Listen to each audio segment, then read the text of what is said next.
100,2 LCV FM Radio Inspirasiku. Assalamualaikum untuk kalian yang baru saja bergabung di cerita Elsifa pagi hari ini. Kak Imam akan terus temani kalian insya Allah hingga nanti jelang di jam 7 pagi. Dan apa kabar kalian semuanya yang baru saja bergabung pagi ini? Semoga kalian juga baik-baik saja, sehat walafiat dan tidak kurang suatu apapun. Amin ya rabbal alamin. Oh iya, Kak Imam ingatkan kalian, sekarang sudah mulai masuk musim hujan ya. Jadi tidak ada salahnya kalau kalian juga lebih menjaga kesehatan. Terutama untuk kalian yang senang hujan-hujanan nih ya. Adik-adik, boleh nggak hujan-hujanan? Boleh. Asal ingat, kalau kalian mau hujan-hujanan, tunggu hujannya sampai besar terlebih dahulu. Dan sebelum kalian bermain hujan-hujanan, kalian penting baca doa dulu ya. Doanya bagaimana adik-adik kalau hujan turun? Bismillahirrahmanirrahim. Allahumma shayban nafi'an. Ya Allah, jadikanlah hujan ini hujan yang penuh dengan barokah, hujan yang bermanfaat. Nah setelah itu kalian silahkan hujan-hujanan, tapi jangan terlalu lama ya, khawatir terlalu dingin nanti badannya. Nah setelah itu selesai hujan-hujanan, ingat langsung mandi. Kalau misalnya ingin lebih segar badannya, mandi pakai air hangat ya. Setelah itu kalian boleh makan atau minum yang hangat-hangat supaya badan juga suhunya stabil kembali. Kan tadi habis hujan-hujanan adik-adik. Biasanya kalau habis hujan-hujanan agak dingin tuh badan ya.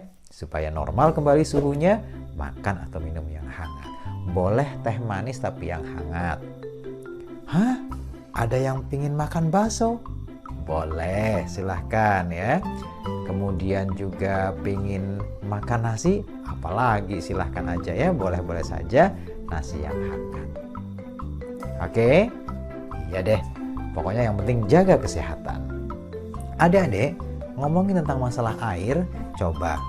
Hujan itu kan turun berupa air ya adik-adik ya. Dan biasanya air masuk ke dalam tanah, kemudian air itu dimanfaatkan oleh makhluk-makhluk Allah termasuk manusia. Salah satu manfaat air bagi manusia adalah untuk apa adik-adik? Iya, untuk minum. Betul sekali ya. Jadi air itu diambil dari sumur atau mungkin pakai pompa, pakai air ledeng begitu ya. Kemudian dimasak dan diminum oleh kita semuanya. Tapi kali ini Kak Imam ingin berbagi dengan kalian tentang adab minum di dalam Islam. Ayo, siapa di antara kalian yang masih suka minum sambil berdiri? Ada nggak? Masih ada? Astagfirullahaladzim. Kalau ada di antara kalian yang masih ada yang minum sambil berdiri, wah berarti harus dengarkan cerita ini ya.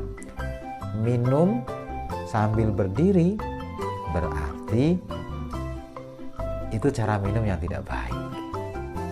Lalu seperti apa adabnya adik-adik? Yuk kita simak. Adik-adik yang hebat, adik-adik yang soleh dan solihah.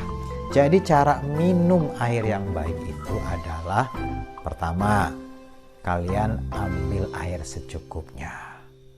Pakai gelas yang lebih mudah.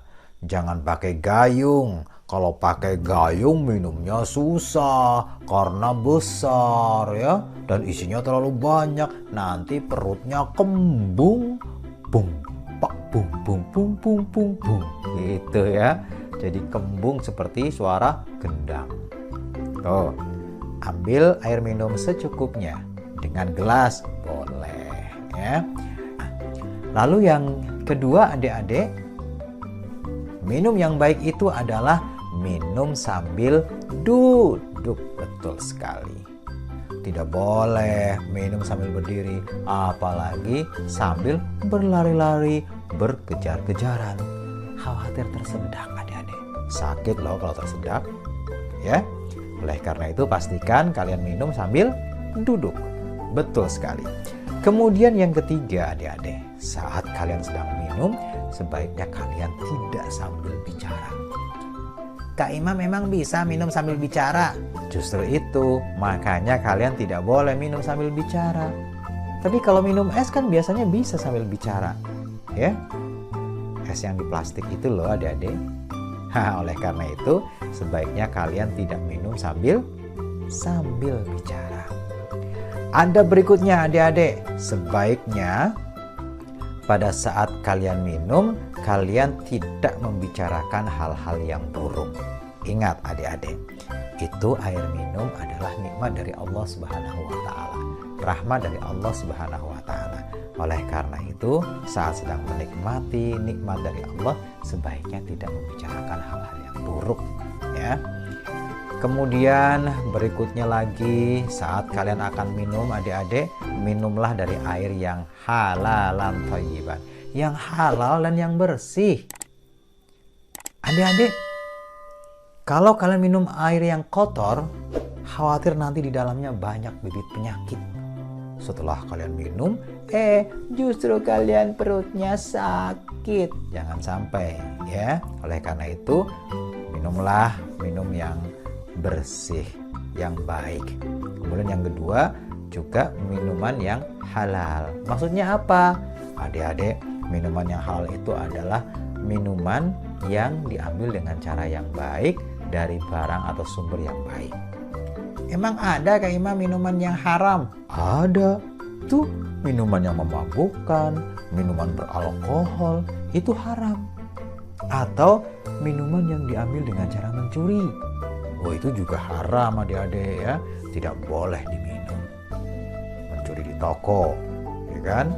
Di supermarket, itu tidak boleh. Oke? Karena itu haram. Harus dengan air minum yang halal. Dan berikutnya adik-adik, ini yang penting. Tidak minum minuman yang panas.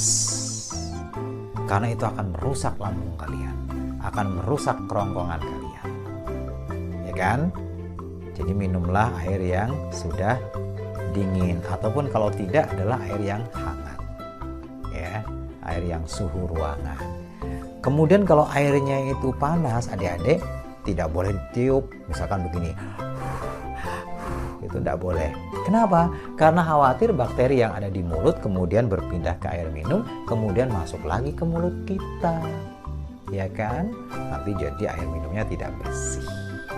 Nah, setelah itu adik-adik, ketika akan minum, ingat untuk selalu membaca doa, minimal membaca bismillah. Jadi kalau mau minum ya adik-adik, itu begini, bismillah, kemudian diminum 3 teguk, berhenti, 3 teguk, berhenti.